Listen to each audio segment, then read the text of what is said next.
Hello friends, welcome to Shaila kitchen. ಬನ್ನಿ, ನಾನಿವತ್ತು ಸೋರೆಕಾಯ್ದು ಸಾಂಬಾರು ಹೇಗೆ ಮಾಡೋದು ಅಂತ ತೋರಿಸ್ಕೊಡ್ತೀನಿ. ಫ್ರೆಂಡ್ಸ್, ಇವಾಗ ನಾನು ನಿಮ್ಗೆ ತೋರಿಸ್ತೀನಿ. ಈ ಸೋರೆಕಾಯಿನ ನಾನು ಮೇಲಿಂದು ಸಿಪ್ಪೆ ತೆಗೆದು ಈ ರೀತಿಯಾಗಿ ಈ ಸೋರೆಕಾಯ್ದು ಪೂರ್ತಿ ನಾನು ಮೇಲಿಂದು ಸಿಪ್ಪೆನೆಲ್ಲ ಸುಲಿದು ತೊಗೊಂಡಿದ್ದೀನಿ. ನೋಡಿ ಫ್ರೆಂಡ್ಸ್, ಇವಾಗ ನಾನು ನಿಮ್ಗೆ ತೋರಿಸ್ತಾ ಇದ್ದೀನಿ. ಸೋರೆಕಾಯಿನ ಚಿಕ್ಕ ಚಿಕ್ಕದಾಗಿ ಈ ರೀತಿಯಾಗಿ ನಾನು ಸಣ್ಣದಾಗಿ ಕಟ್ ಮಾಡಿ ಇಟ್ಕೊಂಡಿದ್ದೀನಿ.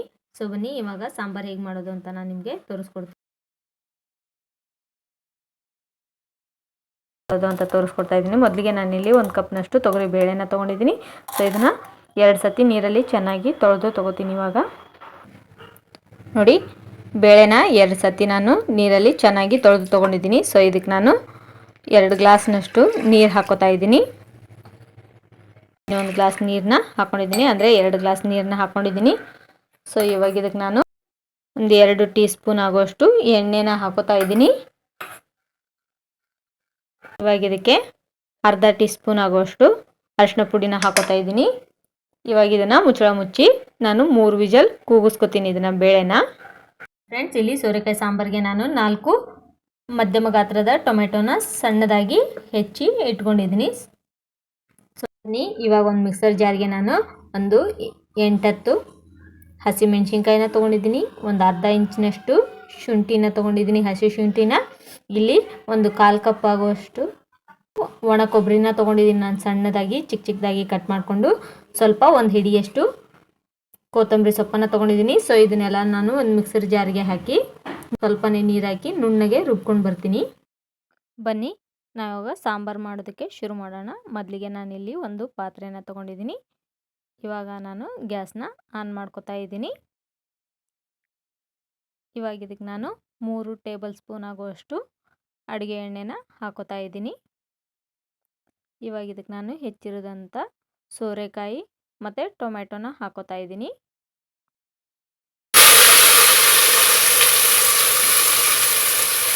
ಇದು ಎಣ್ಣೆನಲ್ಲೇ ಸ್ವಲ್ಪ ಚೆನ್ನಾಗಿ ಫ್ರೈ ಆಗಬೇಕು.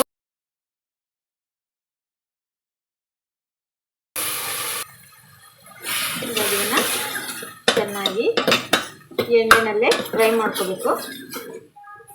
ಬೇಳೆ ಸಿಟಿ ಹೊಡಿಸುವಾಗ ಸೋರೆಕಾಯಿನ ಹಾಕಿದರೆ ಅದು ಪೂರ್ತಿಯಾಗಿ ಕರಗೋಗಿ ಅಷ್ಟು ತಿನ್ನಲಿಕ್ಕೆ ನಮಗೆ ಸಿಗೋದಿಲ್ಲ. ಸೊ ಈ ರೀತಿಯಾಗಿ ನಾವು ಎಣ್ಣೆಯಲ್ಲಿ ಫ್ರೈ ಮಾಡ್ಕೊಂಡು ಮಾಡೋದ್ರಿಂದ ಇದು ಸೈಡ್ಗೆ ನಮಗೆ ತಿನ್ನಲಿಕ್ಕೆ ಊಟದಲ್ಲಿ ಚೆನ್ನಾಗಿ ಸಿಗುತ್ತೆ. ಸೊ ನಾವು ಈ ವಿಧಾನದಲ್ಲಿ ಮಾಡಿ ನೋಡಿ, ಎಲ್ಲರೂ ಪದೇ ಪದೇ ಕೇಳಿ ಮಾಡಿಸ್ಬೇಕಾದ್ರೆ ಮನೆಯಲ್ಲೇ ಅಷ್ಟು ಚೆನ್ನಾಗಿರುತ್ತೆ ಸಾಂಬಾರು. ಇದಕ್ಕೆ ನಾನು ಸ್ವಲ್ಪ ಬೇಗ ಸಾಫ್ಟ್ ಆಗಲಿ ಅಂತ ಸ್ವಲ್ಪ ಅರ್ಧ ಟೀ ಸ್ಪೂನಷ್ಟು ಉಪ್ಪನ್ನು ಹಾಕೋತಾ ಇದ್ದೀನಿ. ಅರ್ಧ ಟೀ ಸ್ಪೂನಷ್ಟು ಅರಿಶಿನ ಪುಡಿನೂ ಸಹ ನಾನು ಇದಕ್ಕೆ ಹಾಕೋತಾ ಇದ್ದೀನಿ. ಸೊ ಇದನ್ನು ಚೆನ್ನಾಗಿ ಮಿಕ್ಸ್ ಮಾಡ್ಕೋಬೇಕು. ಎಣ್ಣೆನಲ್ಲೇ ಟೊಮೆಟೊ ಬೇಗ ಸಾಫ್ಟ್ ಆಗಿಬಿಡುತ್ತೆ. ಅದ್ರ ಜೊತೆಗೆ ಸೋರೆಕಾಯಿ ಸಹ ಬೇಗನೆ ಬೆಂದು ಸಾಫ್ಟ್ ಆಗುತ್ತೆ. ಒಂದು 2 ನಿಮಿಷ ಚೆನ್ನಾಗಿ ಎಣ್ಣೆನಲ್ಲೇ ಫ್ರೈ ಆಗಲಿ. ಸೊ ನೋಡಿ ಫ್ರೆಂಡ್ಸ್, ನಾನಿಲ್ಲಿ ನಿಮಗೆ ತೋರಿಸ್ತಾ ಇದ್ದೀನಿ ಟೊಮೆಟೊ ಮತ್ತು ಸೋರೆಕಾಯಿ ಚೆನ್ನಾಗಿ ಬೆಂದು ಫ್ರೈ ಆಗಿದೆ.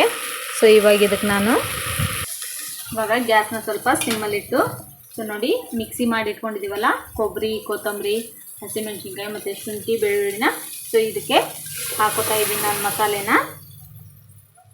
ಇದೇ ಮಿಕ್ಸರ್ ಜಾರ್ಗೆ ಸ್ವಲ್ಪ ನೀರನ್ನು ಹಾಕಿ ನಾನು ಹಾಕೋತಾ ಇದ್ದೀನಿ. ಇದು ಸಹ ಎಣ್ಣೆನಲ್ಲೇ ಚೆನ್ನಾಗಿ ಫ್ರೈ ಆಗಬೇಕು. ಮಸಾಲೆ ಚೆನ್ನಾಗಿ ಕುದಿಬೇಕಿದ್ರದ್ದು. ನೋಡಿ, 1 ಕಪ್ನಷ್ಟು ಬೇಳೆನ 3 ಸಿಟಿ ಹೊಡಿಸಿ ತೊಗೊಂಡಿದ್ದೀನಲ್ಲ, ಇದನ್ನು ಇವಾಗ ನಾನು ಈ ಸೋರೆಕಾಯಿ ಸಾಂಬಾರಿಗೆ ಈ ಬೇಳೆನ ಹಾಕೋತಾ ಇದ್ದೀನಿ. ಇದೇ ಕುಕ್ಕರ್ಗೆ ಸ್ವಲ್ಪ ನೀರು ಹಾಕಿ ಇದನ್ನು ಸಹ ನಾನು ಸಾಂಬಾರಿಗೆ ಹಾಕೋತಾ ಇದ್ದೀನಿ. ನೋಡಿ, ಇದಕ್ಕೆ ನಾನು ಮತ್ತೆ 1.5 ಗ್ಲಾಸ್ನಷ್ಟು ನೀರನ್ನ ಹಾಕೋತಾ ಇದ್ದೀನಿ. ಇವಾಗ ಸಾಂಬಾರಿಗೆ ಒಗ್ಗರಣೆನ ರೆಡಿ ಮಾಡ್ಕೊಳ್ಳೋದು. ಮೊದಲಿಗೆ ನಾನು ಗ್ಯಾಸ್ನ ಆನ್ ಮಾಡ್ಕೊಂಡಿದ್ದೀನಿ. ಈ ಒಗ್ಗರಣೆ ಫ್ಯಾನ್ಗೆ ನಾನು ಒಂದು 4 ಟೇಬಲ್ ಸ್ಪೂನ್ ಆಗೋಷ್ಟು ಎಣ್ಣೆನ ಹಾಕ್ಕೊಂಡಿದ್ದೀನಿ. ಸೊ ಎಣ್ಣೆ ಇವಾಗ ಕಾಯಬೇಕು ನಮಗೆ. ಎಣ್ಣೆ ಕಾದಿದೆ. ಇದಕ್ಕೆ ನಾನು ಒಂದು ಅರ್ಧ ಟೀ ಸ್ಪೂನಷ್ಟು ಸಾಸಿವೆನ ಹಾಕೋತಾ ಇದ್ದೀನಿ. ಅರ್ಧ ಟೀ ಸ್ಪೂನ್ ಆಗೋಷ್ಟು ಜೀರಿಗೆನ ಹಾಕೋತಾ ಇದ್ದೀನಿ. ಇವಾಗ ಇದಕ್ಕೆ ನಾನು ಸ್ವಲ್ಪ ಹಸಿ ಕರಿಬೇವು. ಇವಾಗ ಗ್ಯಾಸ್ನ ಆಫ್ ಮಾಡಿಬಿಟ್ಟು ಈ ಕಾದಿರೋ ಎಣ್ಣೆಗೆ ನಾನು 1 ಟೀ ಸ್ಪೂನ್ ಆಗುವಷ್ಟು ಕೆಂಪು ಖಾರನ ಖಾರದ ಪುಡಿನ ಹಾಕ್ಕೊಂಡಿದ್ದೀನಿ. ಅಂದರೆ ಇದರಿಂದ ಸಾಂಬಾರು ಕಲರು ತುಂಬಾ ಚೆನ್ನಾಗಿ ಬರುತ್ತೆ. ಸೊ ನೀವು ಇದೇ ರೀತಿ ಮಾಡ್ಕೊಳ್ಳಿ, ಎಷ್ಟು ಚೆನ್ನಾಗಿರುತ್ತೆ ಅಂತ ನೀವೇ ಹೇಳ್ತೀರಾ, ಕಮೆಂಟ್ ಮೂಲಕ ತಿಳಿಸ್ತೀರಾ. ಈ ಒಗ್ಗರಣೆನ ಇವಾಗ ಈ ಸಾಂಬಾರಿಗೆ ಹಾಕ್ತಾ ಇದ್ದೀನಿ.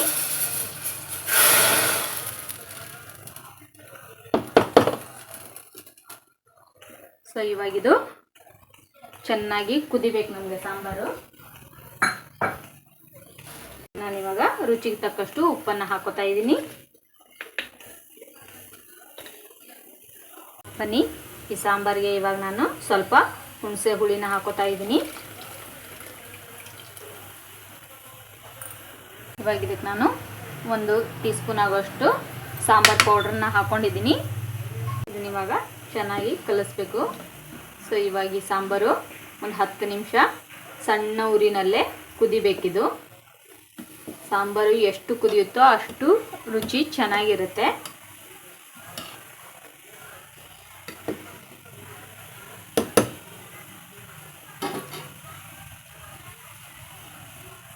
ಇವಾಗ ಇದಕ್ಕೆ ಒಂದು ಮುಚ್ಚಳ ಮುಚ್ಚಿ ಒಂದು 10 ನಿಮಿಷ ಇದನ್ನ ಕುದಿಲಿಕ್ಕೆ ಅಂತ ಬಿಡ್ತಾ ಇದ್ದೀನಿ. ಬನ್ನಿ ಫ್ರೆಂಡ್ಸ್, ಇವಾಗ ನಾನು ನಿಮಗೆ ತೋರಿಸ್ತಾ ಇದ್ದೀನಿ ನಂದು ಸಾಂಬಾರು ಎಷ್ಟು ಚೆನ್ನಾಗಿ ರೆಡಿಯಾಗಿದೆ ಅಂತ. ನೋಡಿ, ಸೋರೆಕಾಯಿ ಸಾಂಬಾರು ಎಷ್ಟು ಕಲರ್ಫುಲ್ಲಾಗಿ, ಎಷ್ಟು ಡೆಲಿಷಿಯಸ್ ಆಗಿ ತುಂಬಾ ಚೆನ್ನಾಗಿದೆ. ಇದು ಅನ್ನಕ್ಕೆ ತುಂಬಾ ಚೆನ್ನಾಗಿರುತ್ತೆ, ತುಂಬ ಟೇಸ್ಟಿಯಾಗಿರುತ್ತೆ.